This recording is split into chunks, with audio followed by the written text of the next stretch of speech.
It's Friday, March the 19th, and I'm John Kicklighter, currency strategist for DailyFX.com, here to give you the FX market wrap-up for, I guess, this week, and an outlook for what we can expect over the coming week.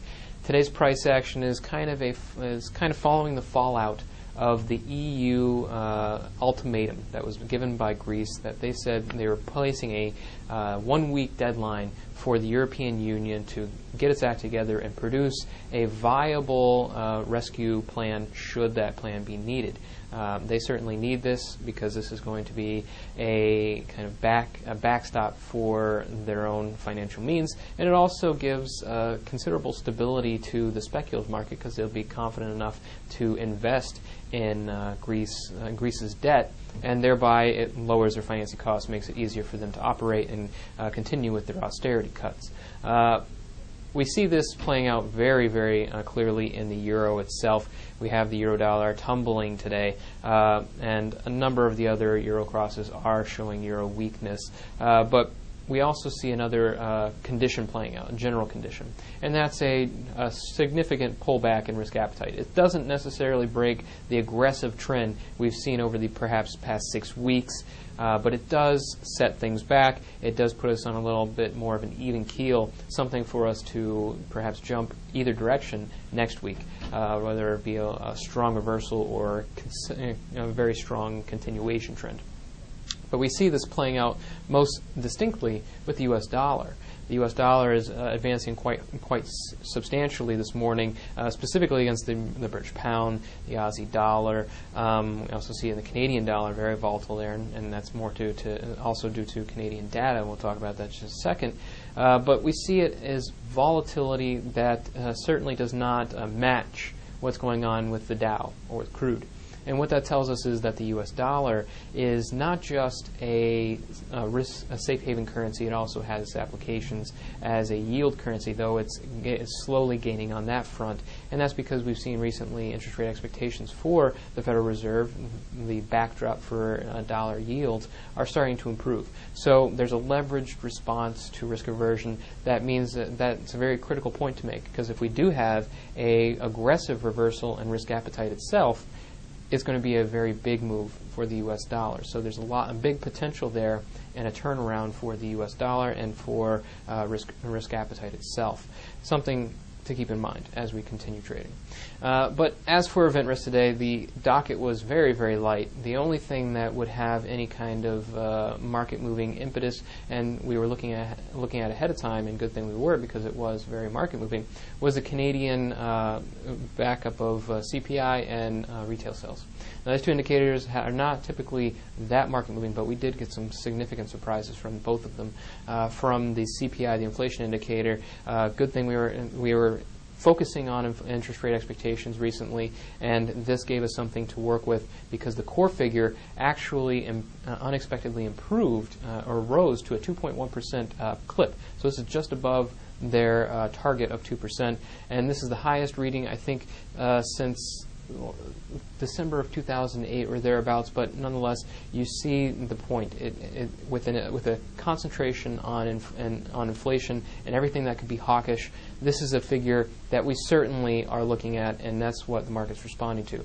Retail sales, the headline figure was better than expected, but it was the ex-autos sales that really took things off with a big 1.8% jump against 0.7% the previous month, biggest jump since, I think, November 2007. So overall, very strong numbers for both growth and inflation, giving us good reason to believe that the Bank of Canada will be moving before the Federal Reserve when it comes to interest rate hikes. Now, looking over the next week, we have a lot to watch, but it would seem that the economic docket is a little bit lighter in terms of key economic event risk, and that's exactly the case. The events on the docket, I would say, are going to be those that don't have necessarily just hard numbers attached to them, not necessarily easy to interpret and turn into a trade.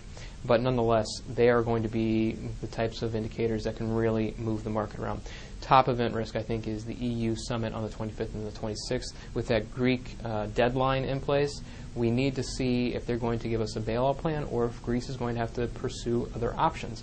They might also encourage Greece to kind of defer it a little bit, but that would just be deferring the pain. And if you do get a significant reversal in risk appetite in the meantime, you're going to see that Greece is going to become the focus of most international traders' ires. So it's going to be something that is going to be a particularly market-moving event either way, whether they change anything or whether they don't. Aside from that, we're also watching the UK budget announcement for the 2011 year. The Treasury is going to be releasing this midweek, and we need to watch and see how their budget forecasts are, because this could define their actual election that's coming up. It has to come up before the beginning of June, or they're going to alter their expectations for deficit cutting and balance it with growth. And both of these conditions are very important for what happens with the pound going forward, because it will define how monetary policy plays out and whether the economy is on a growth path or on a deficit cutting path. Can't have both and have both work very well going forward. And we can also keep an eye on the RBA Financial Stability Review. This is a semi-annual report, and it certainly does give us really good wrap-up of what's going on in Australia. They might consider that growth is doing well, risks are relatively low in Australia, but I think that their commentary is going to probably come out a little more dovish than it has over the past, and that's because they've already put in the effects of previous interest rate hikes. So we should watch that, as the Australian dollar is already considered the top carry currency, and anything that diminishes that picture is going to really hurt the Australian dollar going forward. Other indicators that we can watch, there's a number of them. European data has German IFO, also has the PMI figures that are good leading growth indicators, and they're for March. So definitely want to watch that to see how we're going to get a good, clear picture of the first quarter activity report for the Eurozone and Germany and France and all those individual countries.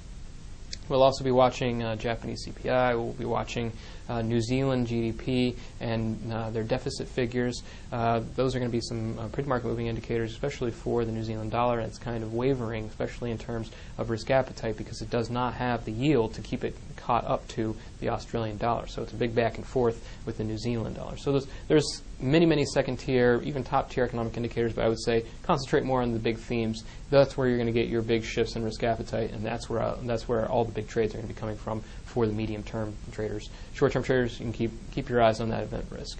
But as for trades, actually this morning I got out of my Euro-Pound short at a plus 150 points.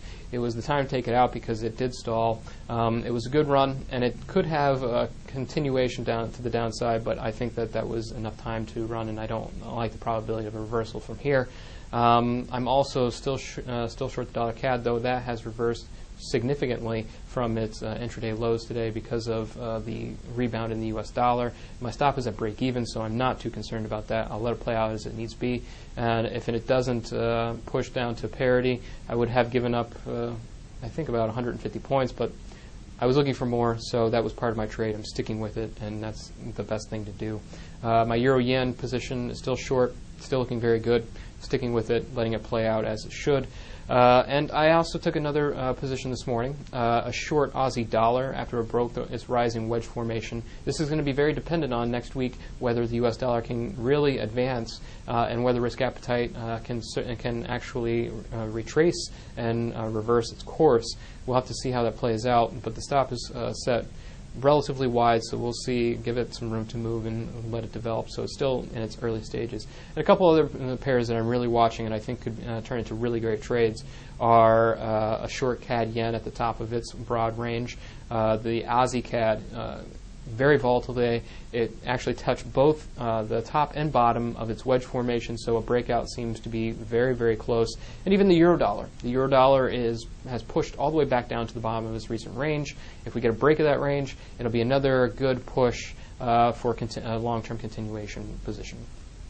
But if you want to read more about my and my colleagues' analyst picks, you can look at our you can see us on DailyFX.com, or you can also follow us on our real-time news feed, or you can read the fundamental technical analysis of the currency markets on www.dailyfx.com.